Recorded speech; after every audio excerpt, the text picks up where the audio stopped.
काय सांगाल, आज उमेदवारी अर्ज दाखल केलाय तुम्ही? गोपीचंद पडळकर साहेब व ब्रह्मदेव पडळकर साहेब बाप अमरसिंग देशमुख साहेब यांच्या नेतृत्वाखाली मी भारतीय जनता पार्टीच्या पक्षातून कमळ या अर्ज दाखल केलेला आहे आणि विकासाच्या माध्यमासाठी आणि विकास करायचा ह्या हेतून अर्ज भरलेला आहे. अनेक दिवस तुम्ही शिवसेनेची निष्ठावंत म्हणून काम केलं, अचानक शिवसेनेला सोडण्यापाठीमागचा हेतू काय आहे तुमचा? कमीत कमी मी 30 वर्ष झालं शिवसेनेबरोबर आहे. कुठेतरी माझी निष्ठा कमी पडली काय असं मला वाटायला लागलंय. त्यामुळं कालच्या सभेमध्ये बोलताना अध्यक्ष तानाजीराव पाटील यांनी म्हटलं की एका बाजूला मी जयदीपला जेवढं दिलं तेवढंच मी आमच्या चंदूभाऊला सुद्धा दिलेलं आहे तेवढंच, तरी पण ते का सोडून गेले हेच अजून मला कोड सुटलेलं ना असं त्यांनी.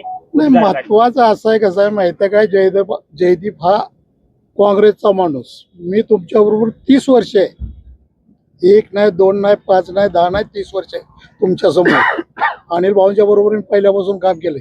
तानाजी पाटील सुद्धा तसे माझ्या पाठीमागून आलेत भाऊंच्या बरोबर 30 वर्षात. आता ह्यात काय सेवा माझी कमी पडली काय हे कोण माझं मला समजलं नाही, आणि त्याने मला तिकीट द्यायला का नाकारलं ते पण मला समजलं. 1 महिन्यापासून मी त्यांच्याबरोबर चर्चा करत होतो की मला बाबा माझं वय झालेलं आहे, 65 वर्ष होऊन गेलेलं आहे, अनायशी घडून आलेलं आहे, ओपन पडलेलं आहे, शेवटची उमेदवारी मी करणार आहे, मला ह्या वेळेला तुम्ही उमेदवारी दिली पाहिजे.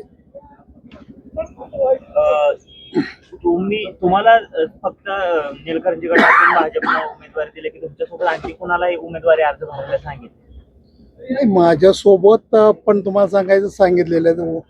आता उमाजी सरकारला पण सांगितलं आहे आणि अजून दुसऱ्यांना पण सांगितले. उद्या काय अर्ज भरणार आहेत खरसुंडी गणातून, पण आज तो माझाच अर्ज झालेला आहे.